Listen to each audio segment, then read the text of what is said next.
अग्निशमन विभाग ऐसा विभाग है जहां कर्मचारियों को किसी प्राकृतिक आपदा, विनाश और अग्नि आदि से पैदा किसी प्रकार की आपातकालीन स्थिति से निपटने के लिए विभिन्न क्षेत्रों में प्रशिक्षण प्रदान किया जाता है। आए दिन अग्निशमन विभाग भी भूमिका बढ़ते ही जारी रही है। वहीं अग्निशमन विभाग के सीएफओ वीबी यादव से हमारे संवाददाता यशराज आनंद ने खास बातचीत की है। आइए आपको सुनवाते हैं।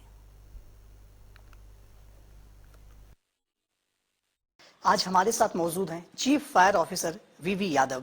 सबसे पहली बात, फायर डिपार्टमेंट जो होता है वह किसी भी शहर या देश या राज्य की रीढ़ होती है। चूंकि अग्नि को जो आग जो लगती है, इस घटना पर काबू पाने का काम फायर ब्रिगेड के द्वारा किया जाता है और फायर ब्रिगेड का देश और राज्य के रक्षा में, चाहे वो वन डिपार्टमेंट ले, वहां पर भी रक्षा में आगजनी की घटना से रोकने में सबसे अहम योगदान होता है। तो इसी मौके पर हमारे साथ बातचीत करने को मौजूद हैं वीवी यादव। सबसे पहले सर तो आपका हमारे चैनल पर बहुत बहुत धन्यवाद सर, आपने आए। धन्यवाद। मेरा पहला प्रश्न आपसे है कि अग्निशमन का वो किस तरीके से ये काम करती है, इसके विषय में थोड़ा सा आप जनता को बताएं। देखिए, अग्निशमन सेवा क्योंकि जैसा कि नाम ही है आपातकालीन सेवा है, तो हम लोग एक हमारा कंट्रोल रूम होता है जो 24/7 जो है उसमें ड्यूटी रहती है। तो कभी भी कहीं से भी जो सूचना आती है वो नोट करता है और नोट करने के बाद 2 मिनट के अंदर जो सूचना नोट हुई और 2 मिनट के अंदर हमारी जो है व्हीकल, जो फायर टेंडर बोला जाता है, वो घटनास्थल के लिए निकल जाता है। सर मेरा दूसरा प्रश्न है आपसे कि अग्निशमन डिपार्टमेंट में चूंकि ये इसका बहुत अहम रोल होता है, चाहे वीआईपी मूवमेंट की बात की जाए या कहीं भी आगजनी की बात की जाए, तो वहां पर इसको भेजा जाता है। तो किस प्रकार से आप दोनों के बीच सामंजस्य स्थापित कर पाते हैं? यदि वीआईपी मूवमेंट में आपको लगा दिया गया है तो दूसरे जगह आप किस प्रकार से काम करते हैं सर? देखिए, जहाँ तक वीआईपी मूवमेंट के वक्त ड्यूटी करने का काम दायित्व है, तो जो सुरक्षा का जो घेरा होता है या सिक्योरिटी रिंग जिसको बोलते हैं, वो बगैर अग्निशमन सेवा के पूरा नहीं होता है। तो जब भी कभी वीआईपी ड्यूटी रहती है तो हम लोग इस किसी और घटना के लिए तैयारी की हालत में रहते हैं और रिजर्व यूनिटें रखी जाती हैं। अक्सर ऐसा होता है कि जिस समय वीआईपी प्रोग्राम चल रहा होता है और उसी समय किसी अन्य कोई घटना हो जाती है, तो उस पर हम लोग जो है, जो हमारी रिजर्व यूनिट रहती है, वो जाती है। सर जैसे अगर बात की जाए अन्य पुलिस बलों की, और आप भी एक पुलिस बल हैं, तो सर क्या आपको लगता है कि आपके डिपार्टमेंट में कुछ कर्मचारियों की कभी कमी रहती है या इक्विपमेंट्स की कमी है? क्योंकि अक्सर देखा गया है कि इक्विपमेंट का अभाव रहता है आपके डिपार्टमेंट में। हाँ, कर्मचारियों की कमी है, लेकिन रिक्रूटमेंट हो चुका है और उनकी ट्रेनिंग चल रही है। तो अगले वर्ष जनवरी से जो है अपना हमारा आने वाला वर्ष है, उसमें ये हमारी कमी पूरी हो जाएगी। इक्विपमेंट कुछ फायर टेंडर हमारे पुराने हो चुके हैं, तो उनके स्थान पर कुछ नए क्रय किए गए हैं और कुछ और की प्रक्रिया चल रही है।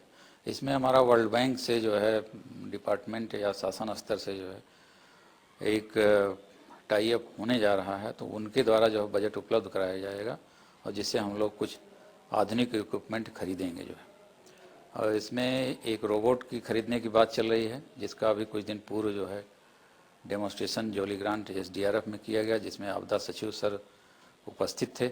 उनकी उपस्थिति में हम लोगों ने डेमो देखा जो है रोबोट का, और उसको भी क्रय करने की बात चल रही है। तो हमारे साथ थे वीवी यादव। इन्होंने स्पष्ट रूप से कहा कि सरकार बिल्कुल इनकी सहायता कर रही है, लेकिन थोड़ी सी बात संसाधनों की यदि आती है तो संसाधन को भी विकास की ओर लाना चाहिए, संसाधन भी बढ़ाना चाहिए। वहीं यदि बात रिक्रूटमेंट की भी की जाती है तो इनके पास रिक्रूटमेंट भी ये कर रहे हैं, और साथ ही साथ उन्होंने लोगों से भी अपील किया कि वो अपनी सुख सुविधाएं बढ़ते जा रही है, लोग अपने घरों में सुख सुविधा बढ़ाते जा रहे हैं, इसके साथ ही साथ वो सतर्क रहें और सजग रहें, ताकि किसी भी बड़ी घटना के घटित होने से पहले उसकी पता चल जाए, या कोई भी बड़ी घटना जब घटित होती है तो पहले छोटा रूप में रहता है, उसको वहीं पर समाप्त कर देना चाहिए। और यदि कुछ बड़ी बात होती है तो तुरंत फायर ब्रिगेड को कॉल करना चाहिए और 2 मिनट के अंदर फायर ब्रिगेड की गाड़ी वहां पर पहुंच सकती है। कैमरा पर्सन रोहित के साथ मैं यशराज आनंद, जनता टीवी, देहरादून। देहरादून में डीएमओ सोनिका की अध्यक्षता में सभागार कलेक्टर में जन सुनवाई का आयोजन किया गया। बता दें कि जन सुनवाई में करीब 120 शिकायतें मिली, जिनमें से अधिकतर शिकायतों को भूमि से जन संबंधित थी।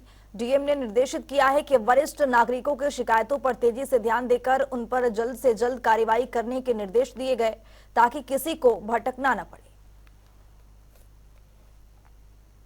जैसे हमने देखा लैंड से रिलेटेड डिस्प्यूट्स तो आ ही रहे हैं, लेकिन इसके अलावा जो मैं हर बार बताती हूँ सीनियर सिटीजन से रिलेटेड इश्यूज काफ़ी आ रहे हैं। तो मेरी अपील भी रहेगी सभी को कि एक तो जो घर में बुजुर्ग लोग हैं उनका ध्यान भी रखें, और अगर किसी को किसी तरह से परेशानी है तो वो जनता दरबार में भी आ सकते हैं। और एक भरण पोषण हमारे यहाँ पे एक एक्ट है जिसके अंदर वो अगर एसडीएम के यहाँ अप्लाई करेंगे तो उसके क्रम में कोर्ट में केस चलता है और डिसीजंस होते हैं। तो यही है कि सब लोग इसमें सेंसिटाइज हों और सीनियर सिटीजन्स का ध्यान रखें।